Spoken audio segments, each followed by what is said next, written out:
Do culto nesta manhã, nosso abraço às famílias que não puderam estar, mas estamos em oração por vocês. Vamos celebrar esta manhã a ceia do Senhor, amados. É uma manhã de absoluta importância para a cristandade, para o povo de Deus. Pois bem, estamos na penúltima mensagem desta longa série na carta de Paulo aos Romanos. Há quase 1 ano e meio estudando este livro, o maior tratado teológico da Bíblia Sagrada, especialmente neotestamentária. Mas apesar de ser o maior tratado de teologia, também é um livro de profundos relacionamentos. Encontramos ali um pouco do jeitinho brasileiro, um povo mais caloroso, mais amistoso, na carta de Paulo à igreja de Roma. Então vamos estudar hoje os versículos 21 a 24 do capítulo 16 e o tema: tecendo a igreja. Relacionamentos que sustentam a missão, a rede de graça, da colaboração e da edificação na igreja primitiva. Minha oração é que esta palavra abençoe ricamente a tua fé, abençoe ricamente a tua vida. Vamos lá, igreja, abra aí a sua Bíblia, versículos 21 a 24 de Romanos capítulo 16.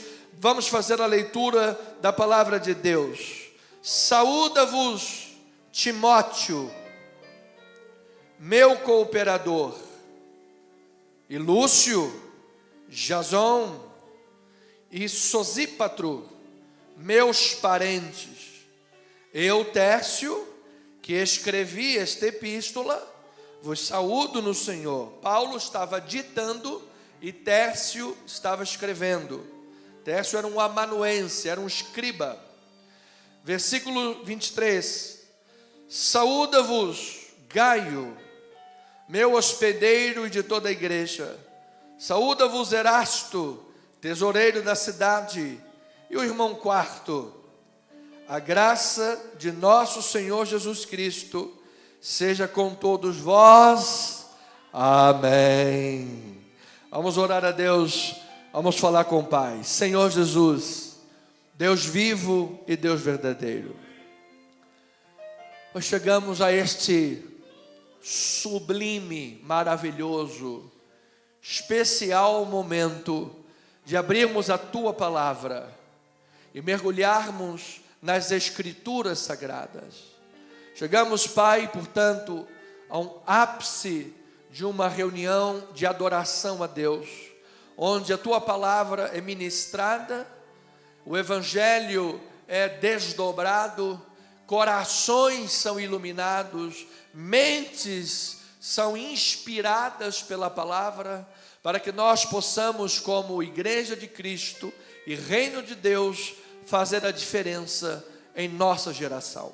Paizinho, ensina-nos esta manhã sobre o valor da colaboração, o valor dos relacionamentos, o valor da unidade da igreja, de uma igreja estabelecida sobre a palavra e a doutrina, uma igreja forte e bem estabelecida. Assim nós oramos, rogamos e pedimos a Deus, em nome do Senhor Jesus. E amada família na fé, povo santo de Deus, diga amém e amém.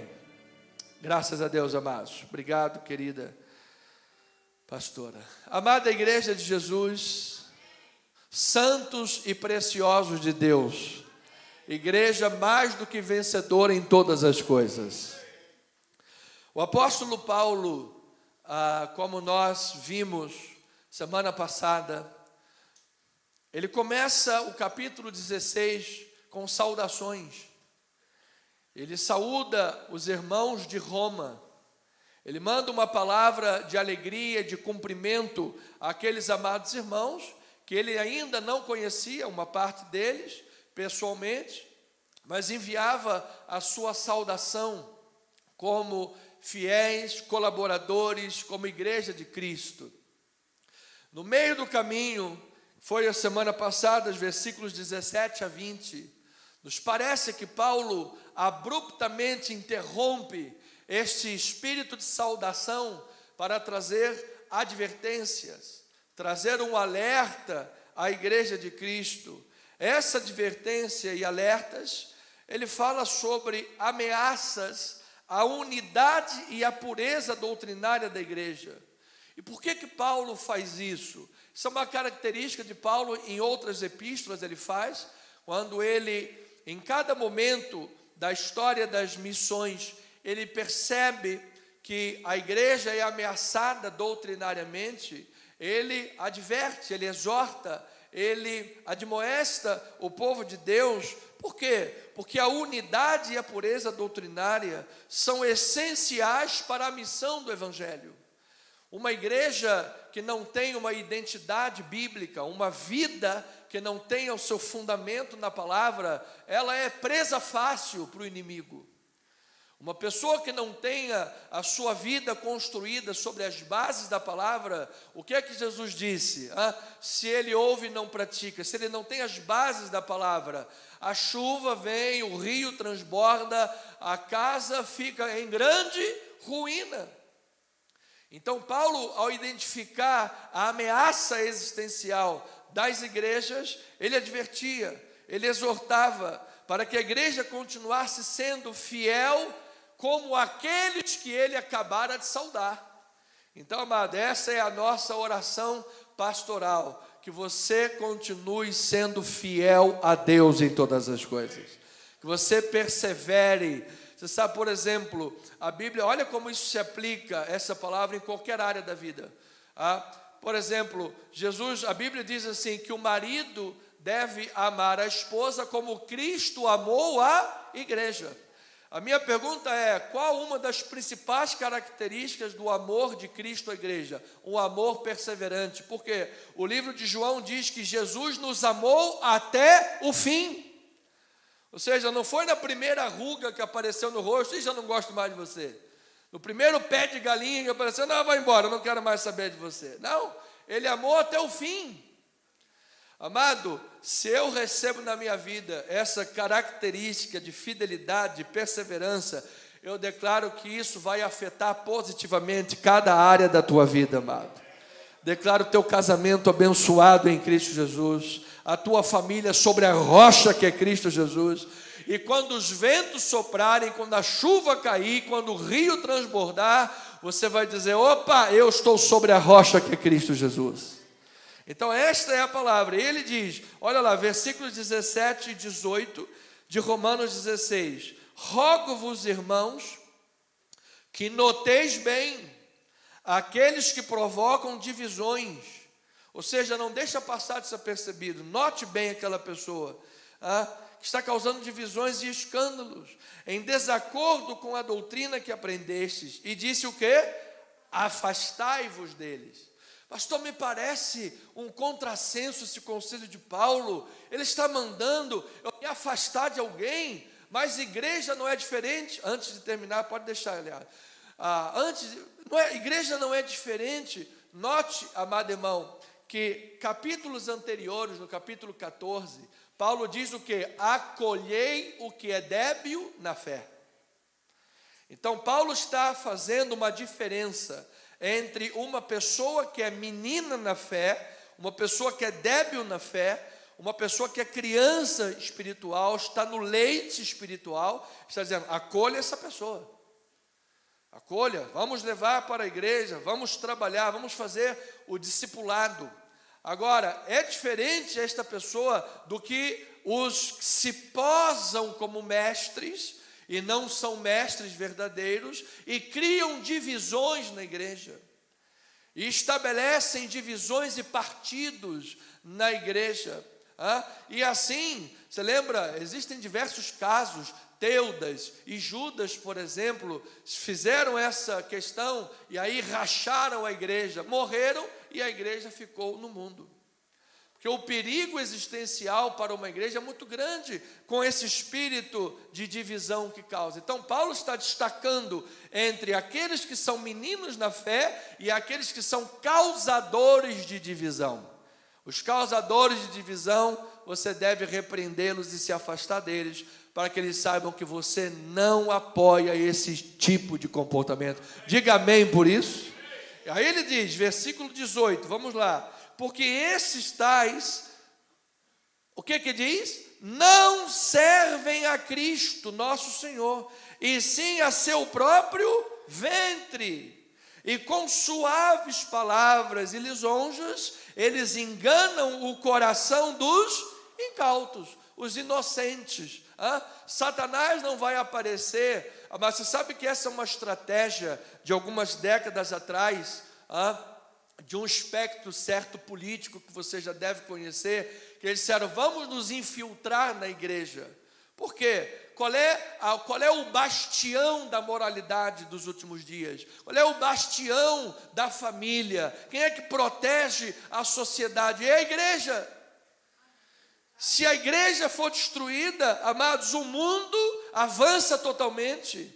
Então eles disseram, vamos entrar nas igrejas e vamos nos infiltrar nas igrejas e vamos implantar nas igrejas um pensamento espectro negativo, marxista, leninista, da teologia da liberdade e vamos destruir a igreja de dentro.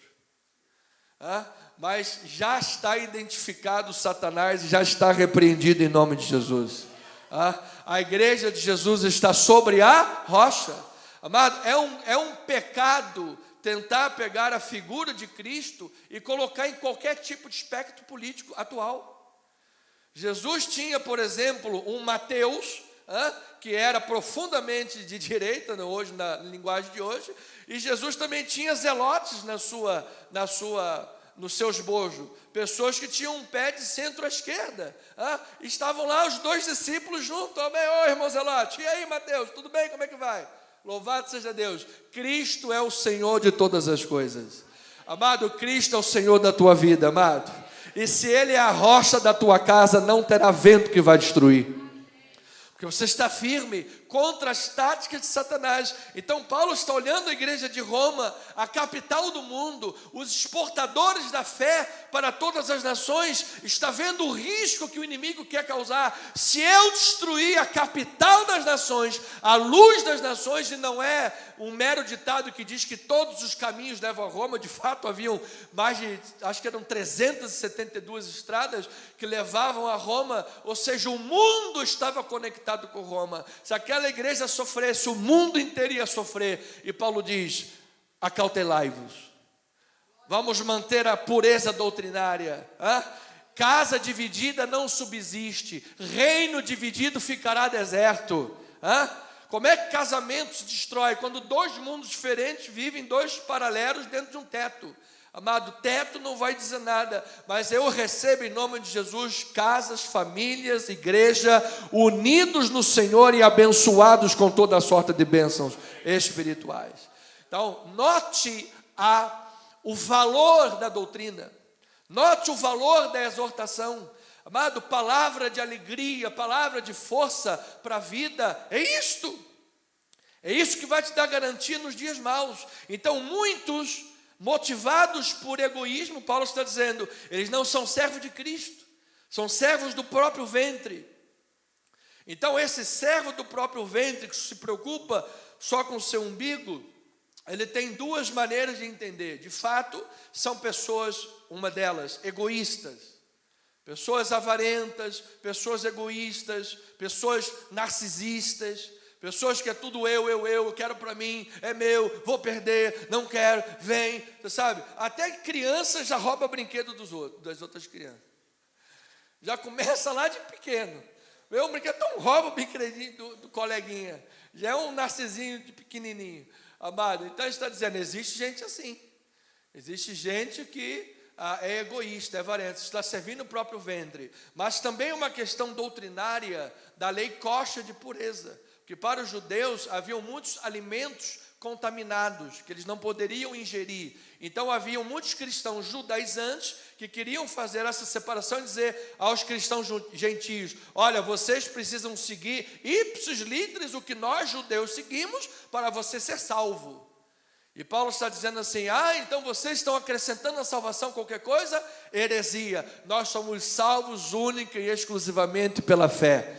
Se você abençoa a tua comida, abençoada está em nome de Jesus. E depois lá em Coríntios ele diz, se você vai no mercado, nem pergunta se foi sacrificado ao ídolo. Porque lá, irmãos, havia um mercado para todo mundo. Aqui você ainda pode escolher. É verdade, lá é um mercado para todo mundo. O cara sacrificou, você perguntou por motivo de conta, então nem pergunta. Vai lá, pega a carninha, a picanha misturada com a abóbora, abençoa, louvado seja o Senhor, e eu declaro que está abençoado em nome de Jesus. Ponto final.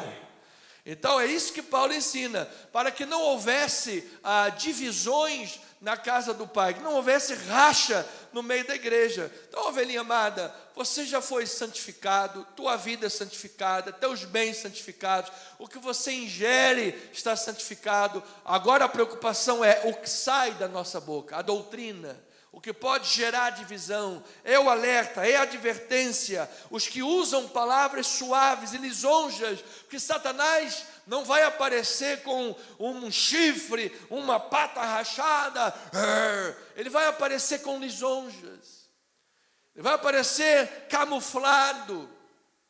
Sabe qual é uma das melhores coisas que Satanás gosta? Que as pessoas pensem que ele não está agindo, que ele está lá, que ele morreu. É o que ele mais gosta. Por quê? Porque ele consegue trabalhar camuflado. Paulo diz, nós não lhe ignoramos os desígnios. Nós sabemos que somos mais do que vencedores em Cristo. Diga eu recebo esta palavra.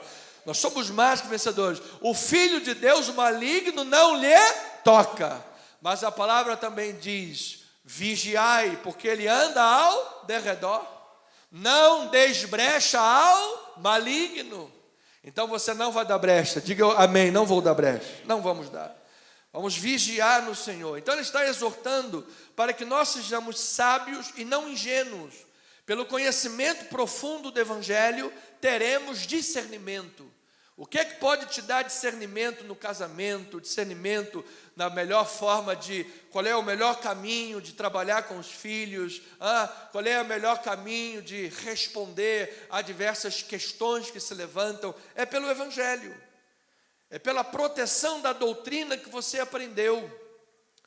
Então Paulo está reforçando a obediência da fé que a igreja de Jesus tem, porque nós somos tentados a todos os momentos a abrir mão da nossa firmeza em Cristo Jesus, seja no trabalho, seja em qualquer lugar.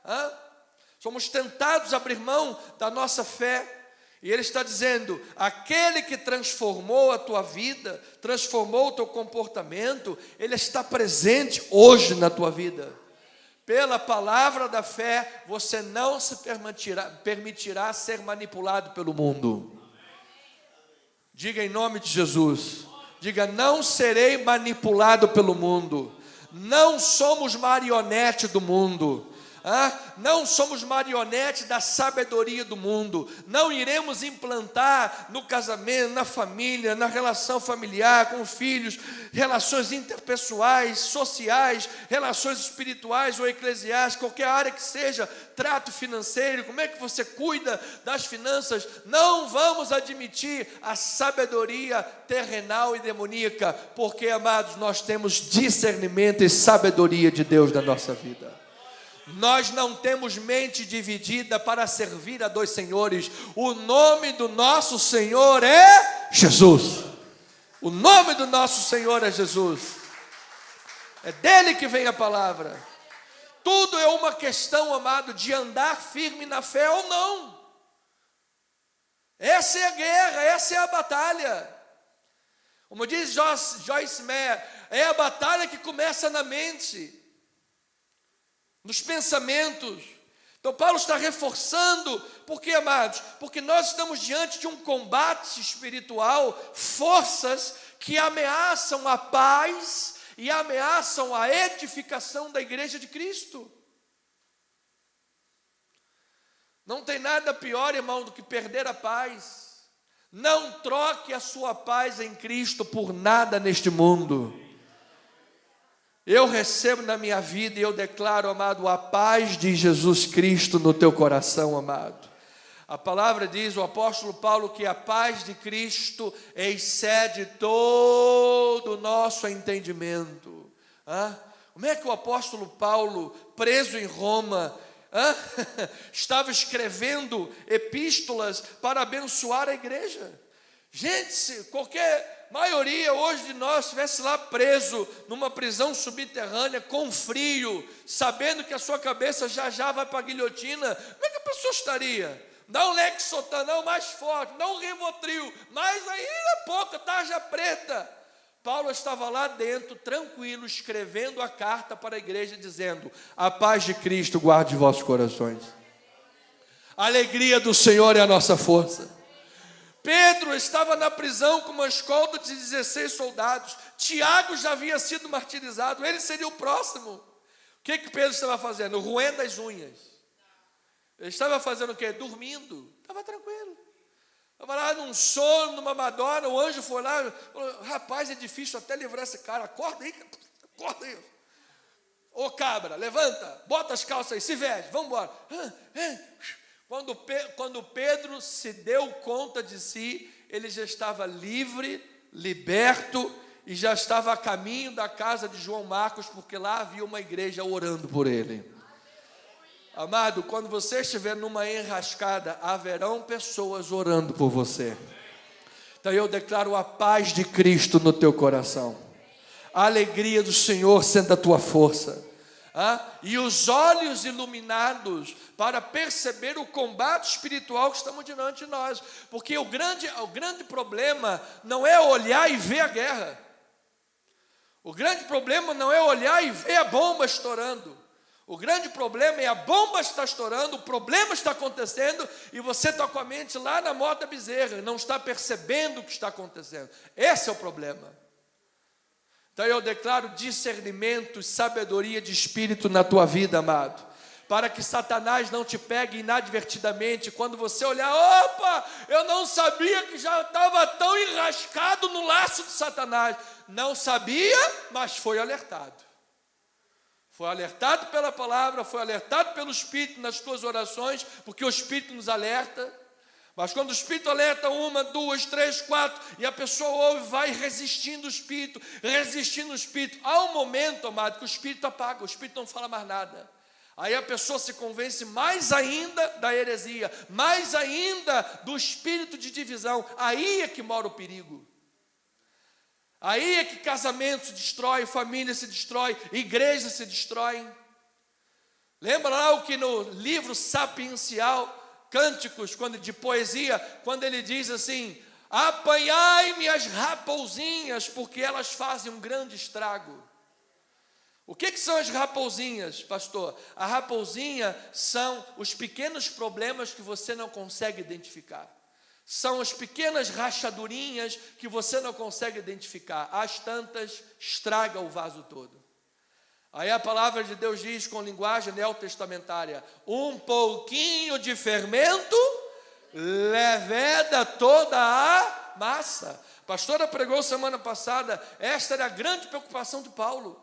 Gente, eu esmurro o meu corpo e reduzo a escravidão para que eu não venha a ser desqualificado.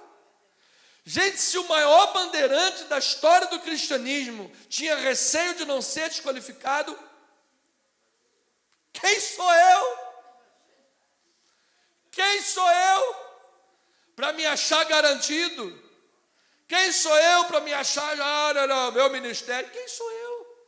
Barbas de molho e fé em Cristo Jesus, porque somente a Ele toda a glória. E eu creio nesta obra que Deus está operando em nossas vidas. Então, amado, o alerta é sério, a exortação é séria, mas também a promessa é maravilhosa. Ele diz: o Deus da paz vai esmagar Satanás, aquele que é o articulador, o arquiteto de toda discórdia, será esmagado debaixo dos nossos pés. Oh, aleluia!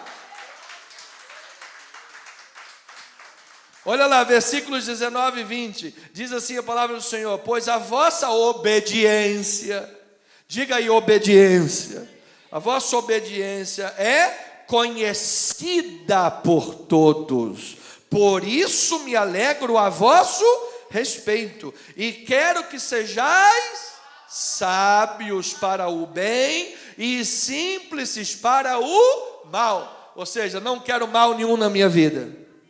Diga amém por isso. Está repreendido o mal. Olha aí, isso aí, repreende mesmo, amado. Aí diz assim, e o Deus da paz.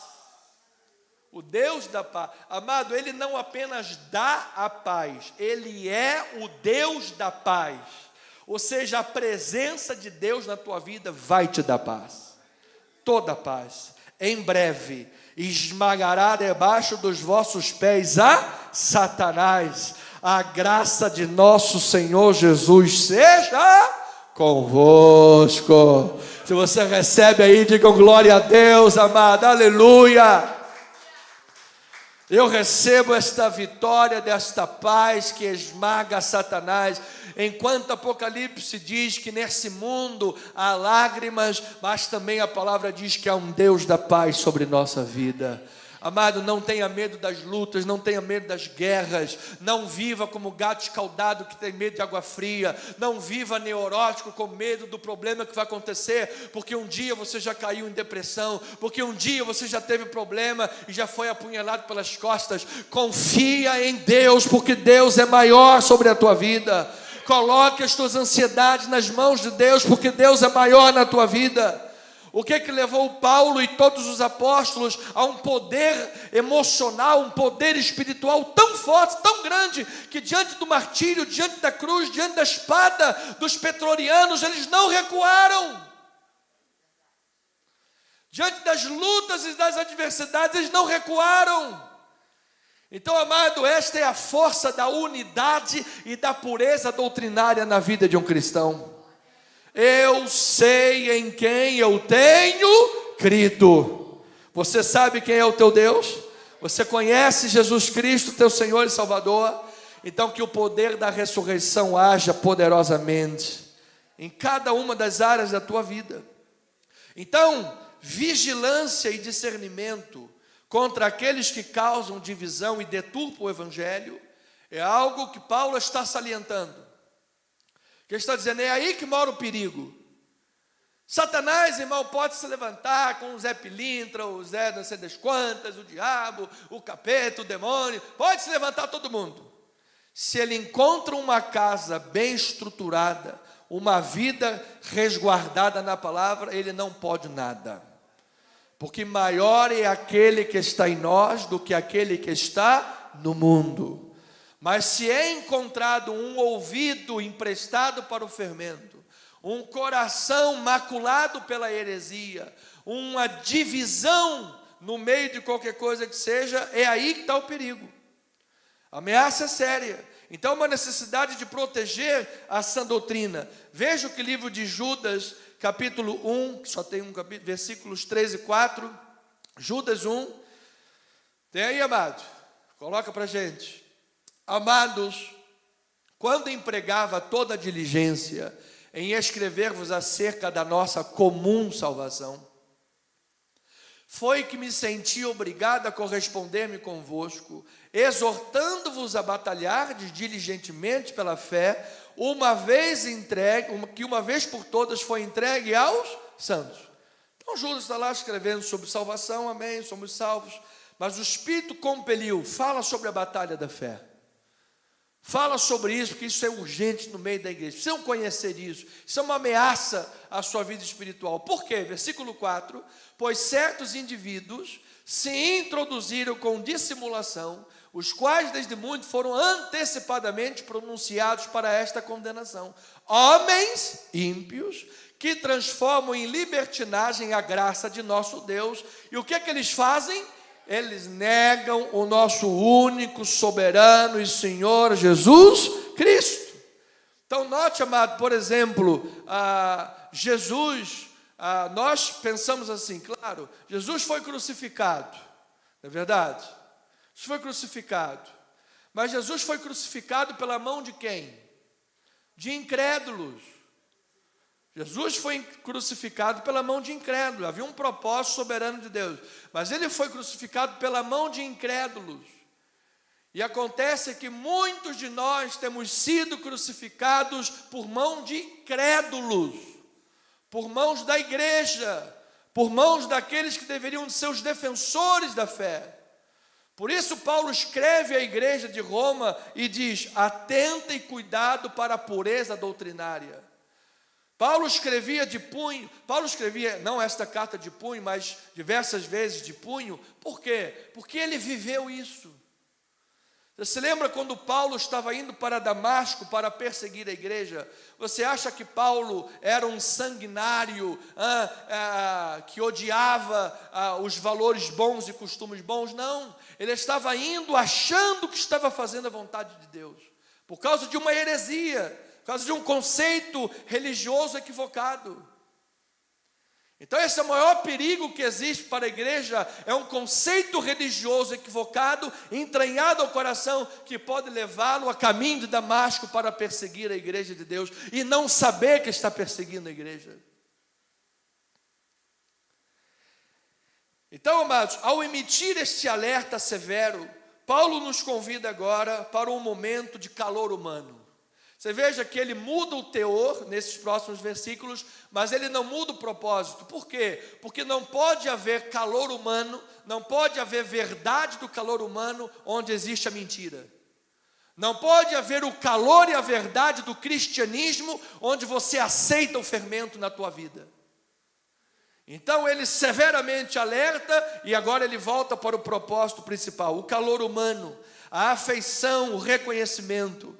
Ele apresenta agora aqueles que o cercam em Corinto, que são indivíduos que compartilham da vida, da fé, do compromisso e da missão de Cristo. A primeira parte ele escreve aos irmãos de Roma: opa, meu amado, glória a Deus pela tua vida, irmã Febe, irmão Aristóbulo, irmã Júnia, Aristarco, Deus seja louvado, vocês são cooperadores do reino. Vamos dar uma pausa aqui, cuidado com os falsos mestres. Agora eu quero dizer para vocês, os que estão comigo em Corinto, porque é gente boa, é gente de fé, é gente que Deus levantou para servir o reino, e eu quero declarar gente de Deus na tua vida, amada ovelha. Deus vai levantar cooperadores com a tua vida, Deus vai levantar homens e mulheres de fé para com a tua vida, e você vai ter o prazer de dizer: eu servi na geração de Billy Graham, eu servi na geração de Schweigert, eu servi na geração daquele irmão, porque ele é uma bênção na obra do Senhor. Eu declaro que você é uma bênção na obra do Senhor, amado. Profetiza para o teu amado irmão, diga: meu irmão, você é uma bênção, você é uma bênção, você é uma bênção. Eu recebo. Então os versículos 21 a 24 nos revelam a beleza e a vitalidade da comunidade cristã. 21 a 24 destaca a colaboração, a hospitalidade, a mutualidade como elementos essenciais para a expansão do Evangelho de Cristo, elementos essenciais para a edificação do corpo de Cristo. Amado, um corpo de Cristo só pode ser edificado, só pode expandir se houver hospitalidade, mutualidade, colaboração, cordialidade, verdade, o Espírito Santo de Deus agindo no meio da igreja. Eu recebo. Então este trecho da palavra é um vislumbre da rede de relacionamentos que sustentava o ministério de Paulo, uma demonstração viva da importância da comunidade de fé e da colaboração mútua na obra de Deus. É muito mais do que uma pequena lista de nomes, é muito mais, é um vislumbre de uma igreja unida, apoiadora, fervorosa e cheia da glória de Deus. Louvado seja o Senhor. Eu não conheço outro texto melhor para fazer intertextualidade com o que Paulo vai dizer a Romanos do que Efésios 4:11. Porque Efésios é uma carta circular. Efésios não é uma carta que trata de problemas da igreja de Éfeso.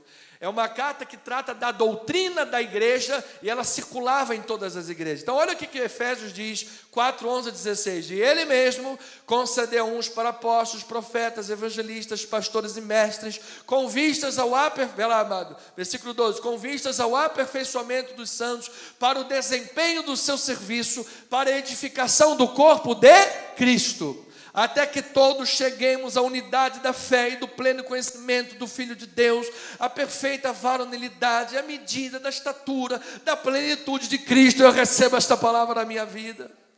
para que não mais sejamos como meninos, agitados por todo lado de vento de doutrina.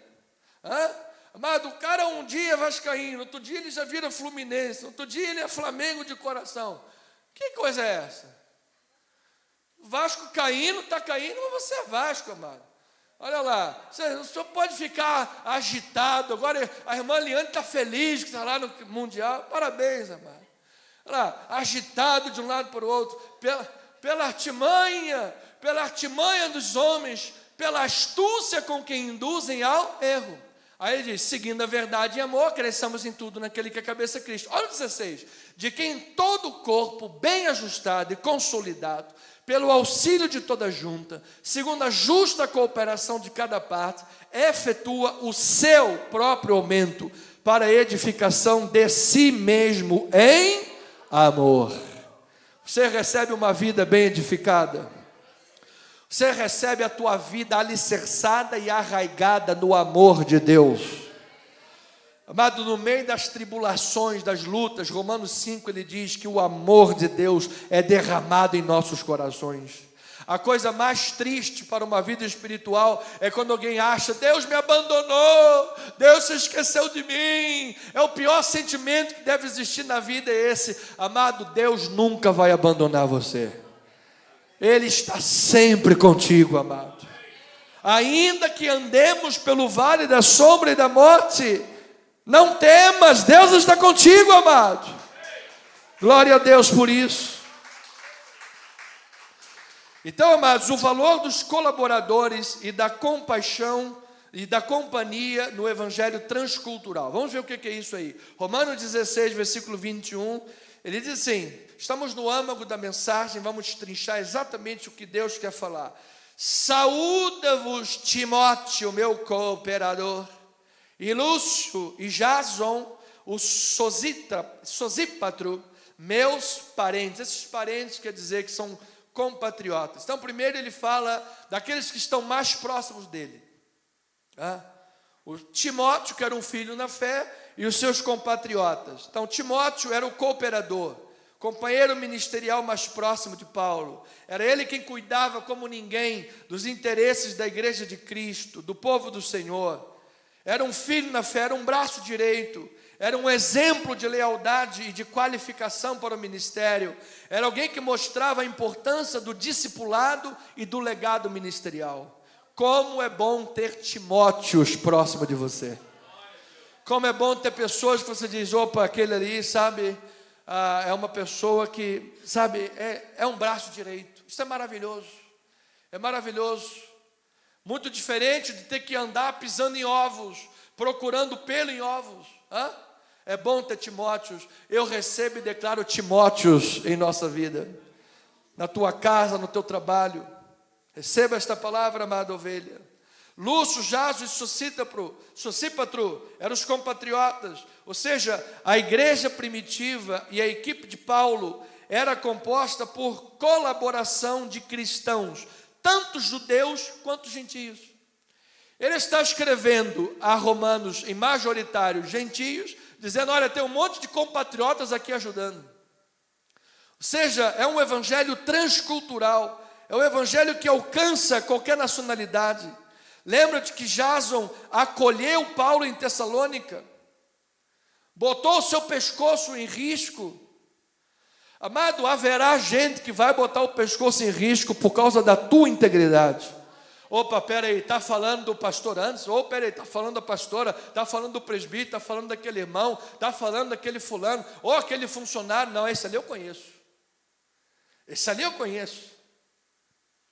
Esse ali eu sei quem é. Olha lá o que a Bíblia diz em Atos capítulo 17, versículo 5. Atos 17, 5 a 9. Diz assim, os judeus, porém, movidos de inveja, trazendo consigo alguns homens maus dentre a malandragem. Olha, é sempre é malandro que está no meio. Tem inveja, tem malandro. Tem inveja, tem malandro no meio. Aí diz, ajuntando a turba, alvoroçaram a cidade e assaltando a casa de Jason, procuravam trazê-los para o meio do povo, Porém, não os encontrando, arrastaram Jason, porque eles acharam que Paulo naquele momento estava lá. Mas não estava, naquele momento não estava. A fama chegou, olha, eu sei onde ele está escondido. E foram lá, invadiram, e não encontrando, arrastaram Jason e alguns irmãos perante as autoridades, clamaram: estes que têm transtornado o mundo, chegaram também aqui, os quais Jason hospedou. Todos estes procedem contra os decretos de César, afirmando ser Jesus outro rei. Olha aí, amado, olha a deturpação, como ela é lisonja, ela é dissimulada. Jesus é o Rei dos Reis, claro, é o Messias, mas jamais eles disseram que tinha que ocupar o lugar de César. Não, olha, ele está dizendo isso porque na verdade ele é um narcisista. Na verdade ele é um narcisista. Ele está dizendo que ele é o líder, ele é um narcisista. É o que vocês vão fazendo aqui com eles. Tanta multidão como as autoridades ficaram agitadas ao ouvirem estas palavras. Contudo, soltaram Jason e os mais, após ter recebido deles fiança estipulada. Ele ainda teve que meter a mão no bolso para não perder o pescoço. Mas eu vou dizer uma coisa, amado: Deus era com Jason, Deus é com você. Deus era com Jason, Deus é conosco.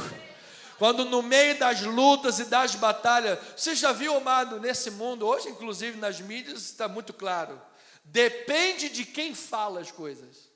Se você pega a fala, disser, não vou entrar aqui em nomes, porque não me convém, mas se você pega a fala de certos políticos e coloca essa mesma fala na boca de outros, pronto, esse outro estaria morto.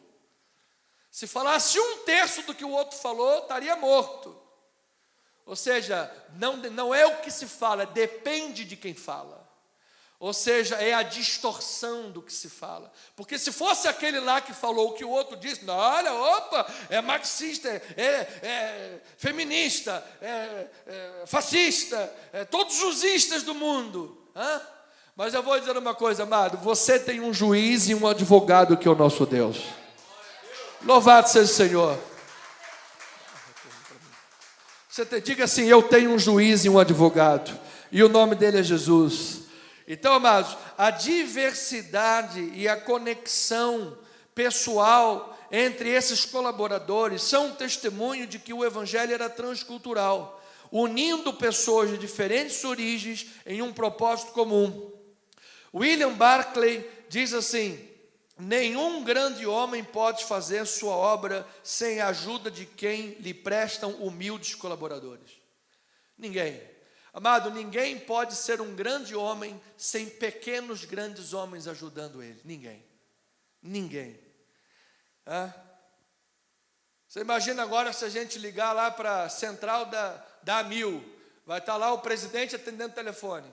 Aí a gente entra no banheiro, está lá o presidente lavando o banheiro. Aí a gente vai lá na visita, está lá o presidente fazendo a visita. É assim?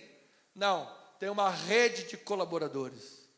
E eu declaro essa rede de colaboradores nesta igreja.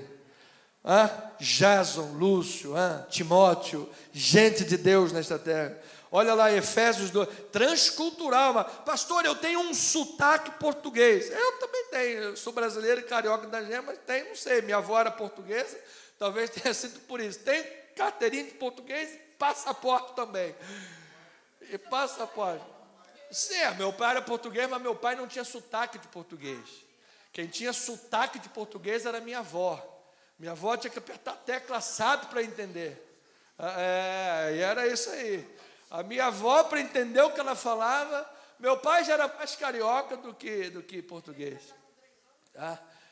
Vamos lá, bota aí para gente, Efésios 2, diz assim: porque ele é nossa paz, o qual de ambos fez um, e tendo derrubado a parede de separação que estava no meio de inimizade, louvado seja Deus, aboliu na sua carne a lei dos mandamentos na forma de ordenanças, para que dos dois criasse um em si mesmo um novo homem, fazendo a paz, e reconciliar-se em um só corpo com Deus, por intermédio da cruz, destruindo a inimizade. Ou seja, ele pegou os judeus, pegou os gentios, os compatriotas e os romanos, os cariocas, os paulistas. Gente, eu fui a São Paulo mês passado, estava falando lá com o churrasqueiro, aí atrás uma menina falou: você é carioca? Não, calma, sou carioca.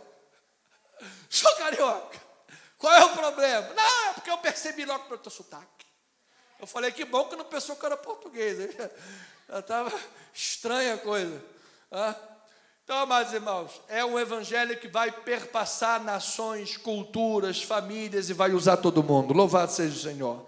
Deus quer usar a tua vida grandemente. Os servos de Deus nos bastidores e a hospitalidade na igreja. Veja lá, Romanos 16, 22 e 23a. Estamos nos 5 minutos para terminar. 22 e 23a. Eu, Tércio, que escrevi esta epístola, vos saúdo no Senhor. Saúda-vos Gaio, meu hospedeiro, e de toda a igreja. Então aqui nós vemos o quê? Indivíduos que, embora menos conhecidos, desempenhavam papéis cruciais e uma hospitalidade exemplar. Poucos conhecem que foi Tércio que redigiu Romanos. Quando falamos geral, quem escreveu Romanos? Foi Paulo. Sim, foi Paulo. Mas quem foi que botou a pena no papel lá e escreveu? Foi Tércio, que era um escriba. Paulo tinha problemas oculares, ele ditou, e foi Tércio que escreveu. Pouco conhecido, aquele amanuense, mas com uma obra tremenda e maravilhosa, tanto que Paulo lhe deu a honra dele mesmo saudar. Eu, Tércio, que escrevo. Meu amado, os pequenos no reino de Deus receberão grandes honras da parte de Deus. Se você está fazendo com amor e integridade, Deus está vendo. Até o copo de água fria não será esquecido. Então, todo papel, por menor que pareça, é vital para o reino de Deus. Mesmo as tarefas que não trazem destaque, a fidelidade e o serviço são reconhecidos por Deus. Pastor, o irmão que lavou o banheiro, Deus está vendo isso. O irmão que colou ali, que estava saindo, Deus viu, amado. Os homens não viram, mas Deus viu. E quando os homens veem, devem valorizar cada departamento e cada unha da obra de Deus. Por quê? Porque nós temos um Senhor sobre nós. Nós temos um Senhor. E ele fala sobre Gaio, porque Gaio oferecia sua casa para ser a hospitalidade da comunidade e do próprio Paulo. A hospitalidade de Gaio era tão significativa que a casa daquele homem, provavelmente em Corinto, era um local de encontro para a igreja. Os teólogos chamam Gaio de um homem da casa aberta. A hospitalidade de Gaio exemplifica um dos pilares fundamentais para a vida cristã. Qual, pastor? Primeiro, o cuidado mútuo. Amadas, às vezes a pessoa está tão tribulada, que poder entrar numa casa amiga, poder ver um rosto amigo, poder ouvir um bom dia de uma voz amiga, é um milagre naquela vida. É uma bênção naquela vida. Foi isso que Gaio fazia, e era também um pilar essencial, por quê? Porque era a provisão de um espaço acolhedor para comunhão e culto. Não tinha lá Rua General Roca 340 um templo para cultuar. Não tinha Estrada Francisco da Cruz Nunes 10.031 um templo para cultuar. Não tinha. O que tinha eram as casas de alguns irmãos. E aquela casa era um lugar de culto e adoração. Amado, que a tua casa seja a tua primeira igreja em nome de Jesus. Que você viva aqui na comunidade pública o que você vive na tua intimidade do teu lar. Que a presença de Deus esteja na tua casa em nome de Jesus. Receba esta palavra do Senhor. Veja rapidamente Filemão, capítulo 1, versículo 1 a 7, que fala sobre essa questão, a autoridade de Paulo escrever aqui para Filemão, mostrando o valor de uma pessoa, por menor que ela pareça, como foi o caso de Tércio. O menor que ela pareça, mas era extrema importância e valor. Amado, você tem valor para Deus. Você é uma bênção nesta igreja. Filemão 1, 1 a 7 diz: Paulo, prisioneiro de Cristo, e o irmão Timóteo, ao amado Filemão, também nosso colaborador. E a irmã Áfia, e a Arquipo, nosso companheiro de lutas, e a igreja que está em tua casa. Olha aí como Paulo vai saudando as pessoas. Fala da igreja que está na casa daquele irmão. Amado, eu recebo aqui nesta igreja pequenos grupos, hein? Que a tua casa seja um lugar de cultuar e louvar o Senhor. Graça e paz a vós outros da parte de Deus, nosso Pai, do Senhor Jesus Cristo. Dou graças a meu Deus, lembrando-me sempre de ti nas minhas orações, estando ciente do teu amor e da fé que tens para com o Senhor Jesus, com todos os santos. Versículo 6, para que a comunhão da tua fé se torne eficiente no pleno conhecimento de todo o bem que há em Cristo que há em nós para com Cristo Jesus. Pois, irmão, tive grande alegria e conforto no teu amor, porquanto o coração dos santos tem sido reanimado por teu intermédio. Está dizendo assim: Filemão, você é uma bênção. Filemão, por teu intermédio, muitos irmãos estão sendo reanimados. Por teu intermédio, muitos irmãos têm sido confortados. Por teu intermédio, no dia da tribulação, muitos irmãos têm se sentido alegres, poderosos e fortalecidos. Eu declaro esse espírito de Filemão, esse espírito de colaborador, de ajuda na tua vida, nas nossas vidas. Eu repito, você é uma bênção em nome de Jesus. Então, amados, por fim, estamos no último tópico. A inclusão e a dignidade de cada crente. É o evangelho contracultural.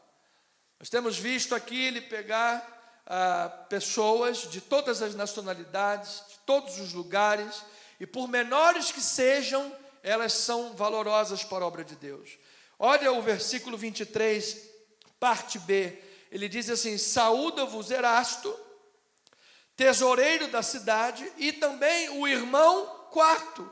Isto é simplesmente maravilhoso, porque é o evangelho contracultural. O que isso quer dizer, meu pastor? Quer dizer que Paulo estava escrevendo numa sociedade difícil romana, em que o nascimento da pessoa determinava o destino dela. Quase que impossível de uma pessoa nascer numa classe inferior e ascender. E aí Paulo, no mesmo pedacinho de versículo, ele diz: irmão Erasto, irmão Edil, contador da cidade, louvado seja Deus pela tua vida. No mesmo versículo: ô irmão Quarto, que bênção que você é. Quem é o irmão Quarto? Não sei. O que diz do irmão Quarto? Nada. Qual é a projeção que alguma coisa diz? Nenhuma. Mas ele era tão importante para ser colocado junto com o irmão Erasto, contador da cidade. Dentro da obra de Deus não tem empresário, não tem médico, não tem advogado, não tem CEO, não tem nada. Dentro da obra de Deus temos irmãos em Cristo Jesus. Estamos sentados à mesma mesa com o nosso Senhor. E diante dele você é um filho tão amado quanto A, B ou C. Diga louvado seja Deus por isso. Então, irmãos, versículos 13 a 19 de Filemão, para confirmar esta passagem. Paulo diz: eu queria conservar Filemão comigo. Eu queria conservar Onésimo comigo. Escrevendo para Filemão: Onésimo, que era teu escravo, mas fugiu, agora veio aqui para me servir. Eu queria conservá-lo comigo, ó Filemão, comigo mesmo, para em teu lugar me servir nas minhas algemas que carrego pelo evangelho. Nada, porém, quis fazer sem teu consentimento, para que a tua bondade não venha a ser como que por obrigação, mas a tua bondade seja de livre vontade. Pois acredito que ele veio a ser afastado de ti temporariamente, a fim de que o recebas para sempre, não como escravo. Olha o evangelho contracultural, quebrando as bases da cultura romana. Não como escravo, antes muito acima de escravo, como irmão caríssimo, especialmente de mim, e com maior razão de ti, quer na carne, quer no Senhor. Se, portanto, me consideras companheiro, recebe-o como se fosse a mim mesmo. E se algum dano ele te fez, se ele está te devendo alguma coisa, filho, Filemão, coloca tudo na minha conta. Agora, olha a retórica de Paulo, olha a lambadinha de Paulo. Ele diz assim: eu, Paulo, de próprio punho escrevo, eu pagarei. Agora, para você não alegar que também tu me deves até a ti mesmo. Paulo está dizendo assim: olha, eu vou pagar, ok, mas não se esqueça que você me deve a tua própria vida. Porque se você conheceu a Cristo Jesus, se você está salvo, foi através do meu ministério. Se você está sendo pastoreado, é através do meu ministério. Paulo não escreve isso para colocar obrigação. Lembra que ele falou: estou fazendo, quero o teu consentimento para que não seja obrigação sua. Mas está apelando para a consciência de Filemão, dizendo: mas lembra que se Cristo perdoou você, você também tem que perdoar qualquer dívida que Onésimo tenha, para que você viva na prática o Evangelho de Cristo. Amados, você é de Jesus, e em Cristo Jesus, se há qualquer coisa que é contra a Cristo na cultura, nós ficamos com Cristo Jesus. Então eu termino esta breve mensagem, irmãos, por causa da hora, já se foi, dizendo que o trecho de Romanos 16, 21 a 24, nos desafia sobre a nossa própria comunidade de fé, sobre a nossa própria vida. Pois é um testemunho vivo e um testamento poderoso da natureza do ministério cristão. É um testemunho e um testamento que mostra uma comunidade vibrante, uma comunidade interconectada, onde líderes e colaboradores, hospedeiros e administradores, homens e mulheres, conhecidos ou pessoas que fazem trabalhos desconhecidos, trabalham juntos sob a mesma graça de Deus. Pergunto: valorizamos a colaboração dos irmãos? Valorizamos cada um dos irmãos? Você tem valorizado cada um dos seus irmãos, as orações, o copo de água fria, qualquer coisa que seja? Apoiamos aqueles que servem conosco? Praticamos a hospitalidade? A nossa casa e, sobretudo, o nosso coração estão abertos para acolher e promover a comunhão dos santos? Abraçamos a inclusão? Ou seja, enxergamos o valor e a dignidade de cada crente, independentemente do seu status social, dos seus dons, da notoriedade? Ou vivemos o que o mundo prega, o utilitarismo? Só é valioso quem serve para mim alguma coisa. Por isso que muitos filhos ingratos abandonam os pais na velhice. Não me serve mais para nada, joga num asilo. Deus me livre. Tem um testemunho aqui da minha mãe que cuidou da minha avó, 12 anos de Alzheimer, estava lá cuidando. Então, amada ovelha, eu termino dizendo, Paulo declarando no versículo 24, a graça de nosso Senhor Jesus Cristo seja com todos vós, amém. Então Paulo está declarando a graça de Deus, e eu declaro, ovelhinha, é a graça que nos capacita, diga amém por isso. É a graça que nos sustenta. Então sejamos como a igreja de Roma, uma comunidade unida, vibrante, atenta quanto às divisões e heresias, uma comunidade debaixo da graça, que vive em colaboração, hospitalidade e amor fraternal. E para a glória de Deus e a expansão do reino, Deus usará pequenos ou grandes, conhecidos ou desconhecidos, mas a obra de Deus será avante e o nome de Jesus será glorificado. Tu verás a glória de Deus na tua família, na tua vida, nas obras das tuas mãos, porque haverá cristianismo nas obras das tuas mãos. E se Ele é o Senhor da tua vida, a graça dEle também cobre a tua vida. Então eu declaro sobre a tua vida graça, misericórdia, amor e paz da parte daquele que vive e reina para sempre, e o povo de Deus diga amém, assim seja, assim diz o Senhor.